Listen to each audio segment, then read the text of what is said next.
And they dropped his script. Probably because it was set in the 21st century, and probably because it had a lot of sarcasm and humor, and because that's the films that he makes are actually about the funny, complex realities of Pacific Islander identity in the 21st century. They dropped him. Unfortunately, either he signed a disclosure that said he couldn't say anything, or he didn't want to say anything because as they dropped him, they also picked him up to direct Thor.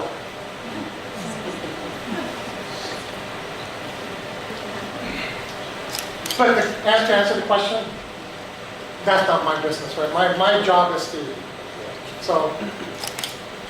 You mentioned that filmmaker, what's his name again? Taika Waititi. Yes, what film did he make before Thor? He made a movie called Shark vs. Eagle. There was another movie that he made right after that. I think it was called What We Do in the Dark. That's another one, a vampire movie. He made a movie about vampires. It was a pretty well-received and commercially successful movie, actually. It was about himself and I think someone named Jermaine, or his co-star who was also a popular comedian. Yeah. It's a comedy about vampires living in contemporary Wellington, New Zealand. And yeah, so I mean, he is a native Maori, right? He looks like a native Maori, and yet he convincingly played a European vampire. And we got vampires amongst us. Right, and he was interacting with contemporary New Zealanders who themselves have a mixed heritage. So, I mean, first of all, I thank you for this presentation, all your speaking out about all these issues. I think for the most part you're right, but where I differ is on your criticism of Hollywood so much for its mangling or insulting of Hollywood. But we're talking about Disney, which is a big media company, which is one of the few that represent Hollywood as we know it. And Hollywood is a commercially, I mean, its biggest emphasis is on money making. To what extent we place a responsibility for them to create art, or art that is reflective of the truth? I'm not sure how much responsibility we could put on them. I can say their responsibility to produce the right material for Islanders. Actually, I don't even raise that issue. I mean, I hear what you're saying. You are outraged about how they co-opt our culture. Sure. And you just said this to the whole audience, and so I think I could say that I don't like you co-opting it without saying, let me show you how you should do it correctly. I'm suggesting something a little bit different, and that is, because I've thought of this too, and I even worked in LA for quite a number of years. I worked in Hollywood studio for a little bit, and to be honest, it made me more upset with our people and our, complicity in collaborating with, these big media companies to produce these stories that we find lacking, And I watched Moana, I enjoyed it, but I agree with you on some of those problems. Could you speak more about the complicity aspect? Complicity is not. Complicity is really for the most part, the unintentional and the unwitting effects of our active participation in a system of power. To talk about complicity is not to say, you're a bad person, you screwed us over. I'm not saying that. I'm actually not saying that. I'm complicitous all the time with colonialism here, to the extent that it's kind of high standard, but to the extent that I don't feel like I do enough to call it out, for example. You know what I mean? Complicity is the unwitting effects of our participation. So would you say it's more the symptom of the disease rather than us with agency being purposeful about bringing down our own message to the world kind of thing? In a way, it's not about whether we should have agency or not. We have agency. It's about the consequences of our agency. like the ticket we buy to watch the Moana at the Micronesia Mall. That is in a small way related to that. Yeah, I mean, at this point, each of us has to struggle with what we understand to be good and bad. I'm not saying don't go watch it. But if people didn't watch it, that would be the strongest message you could send to I would them. agree with you. I mean, collectively, we should stop watching it. I would agree with you. I think even the sooner we can get to the point where we see our likenesses in something like Hollywood or Disney, I think the better. Well, so since when did seeing a likeness that we saw from Disney become the gold standard for feeling good about yourself?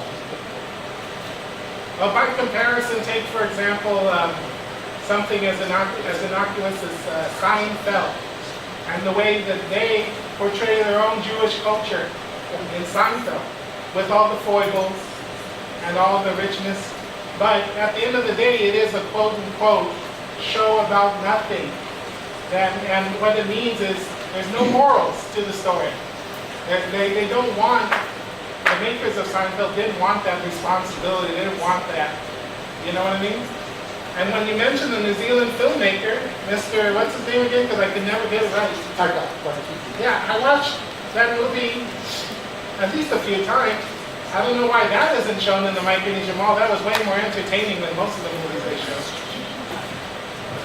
It's also problematic that there's a stronger audience for that kind of Pacific than a Pacific Islander vampire movie. Yeah, I agree. Thank you, Vince. I think if I can take over the question, I'd like to thank you. I think this is a good opportunity for us in Guam to listen to critics like yours, and I know for a fact that you are appreciated internationally, and thank you for coming back home. My 2 points are this: to perhaps add to the inquiry from my colleague on the other side. 2 things have bothered me forever, like you, and one is the meta-narratives that people throw around about the Pacific versus the particularities of place. For example, when they choose to represent Fiji, they choose the Polynesian outlier, 1,000 people, to represent Fiji, which is 1 million people, and the native Melanesians like me are the majority. So, it's the misrepresentation within the meta-narrative. Instead of just saying, this is a particular place, a particular group of people, and a particular grass skirt. We don't all wear grass skirt.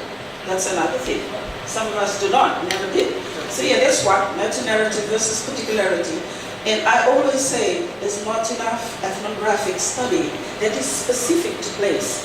Before we do the compounding of all of us, let's look at the details of the differences. That's one issue I had with one of those specific experts that advised on this. I sat with him, took him out to lunch in Fiji, because he's from the minority small island Polynesian outlier of Fiji that now represents my country. Number 2 is, I really mind the fact that Melanesia, just like Micronesia, my son, my firstborn is Solomon Islander. I watched the Solomon Island caption and got insulted over and over.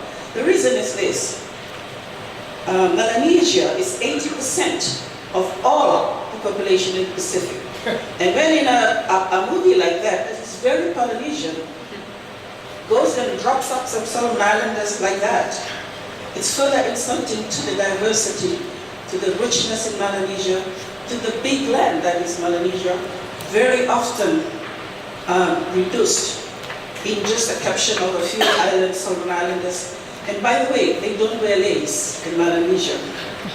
And my last thing is this, perhaps you can comment on.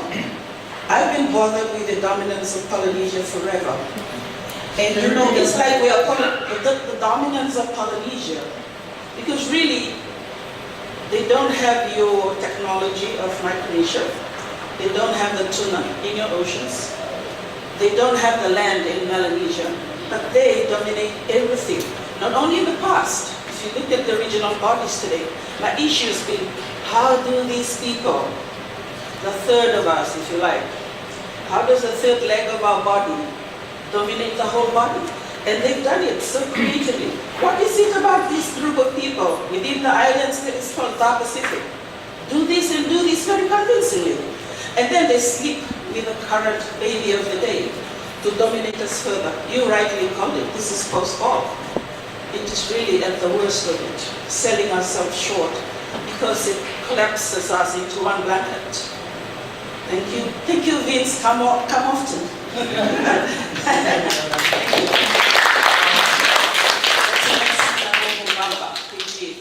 Thanks for bringing up the fact that 80% of the Pacific is Melanesia. Yeah, and it's Right? silent. And that things that happen in the Pacific, in Melanesia, often get excluded, including Polynesians in Melanesia, and Polynesians in Micronesia. They don't get to count as Polynesia as it stands for the Pacific. I do want to soften a little bit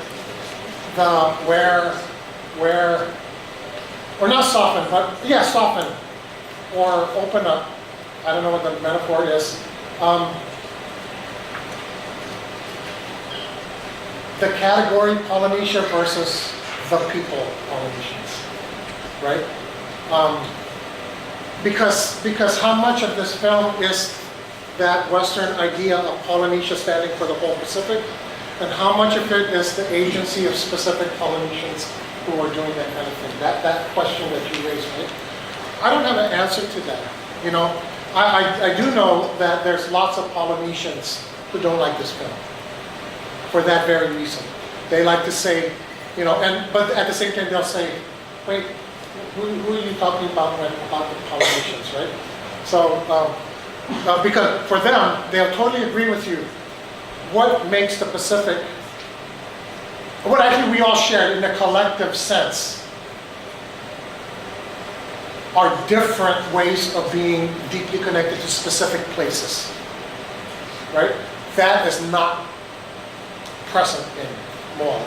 That's one of the ways that Moana gets it totally wrong. You really want to understand the stuff of what Pacific is, you got to really get down to the ground of a specific place and the people who are from that place, right?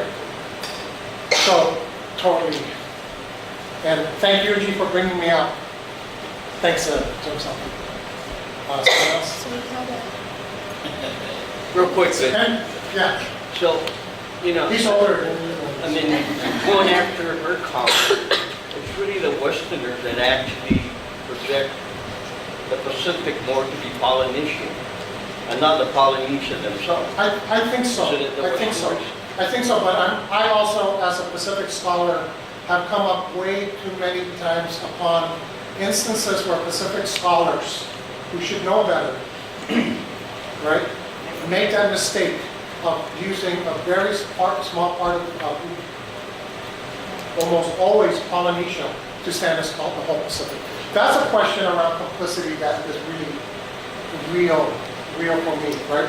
It's even my closest friends. It's too easy for them when they're talking about their specific thing to call it the Pacific.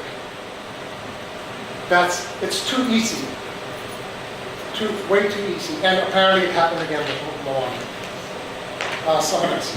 Yes, I'm a Howley. I grew up in Massachusetts and been living and associated with Guam now for 20 years. But the way we grew up was with Mutiny on the Bounty and those other Hollywood movies about Polynesia. And then the book by How About Hawaii. So that's what, and that's Hollywood, and that's authors, and that's the way we grew up. And so the great mass of Westerners sees the Pacific that way.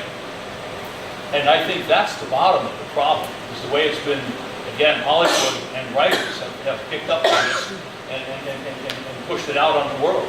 I teach Pacific Studies. I've been teaching Pacific Studies in the Midwest institution for 15 years now. I know that really well.